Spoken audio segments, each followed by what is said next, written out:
ایک عمل ایسا ہے جس کا اجر اللہ کے سوا کوئی نہیں جانتا، اللہ کے سوا کسی کو نہیں پتا کیا دینے والا ہے۔ جی وہ کیا ہے کہ وہ روزہ ہے۔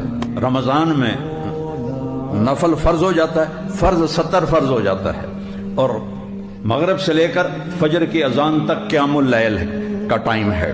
اس میں جو بھی نفل پڑے گا اس کو ہر سجدے پہ 1500 نیکی اللہ لکھوائے۔ اپنے روزے کو قیمتی بناؤ، چونکہ جو کسی سے قطع تعلق کیا ہوا ہے اس کا روزہ قبول نہیں ہوتا۔ ماں باپ ناراض ہیں تو ان سے معافی مانگ کے ان کو منا لو، چونکہ والدین کے نافرمان کا روزہ بھی قبول نہیں ہوتا۔ شراب کا جو عادی ہے اس کا روزہ بھی قبول نہیں ہوتا، اور جو دل میں کسی کے لیے نفرت رکھتا ہے اس کا روزہ بھی قبول نہیں ہوتا۔ یہ 4-5 کام ہیں، ان سے توبہ کر کے ہم روزے کی تیاری کریں اور اپنے آپ کو دیکھیں۔ اپنے آپ تجھے کیوں فکر ہے اے گل، دلے صد چاک بلبل کی، تو اپنے پیرہن کے چاک تو پہلے رفو کر لے۔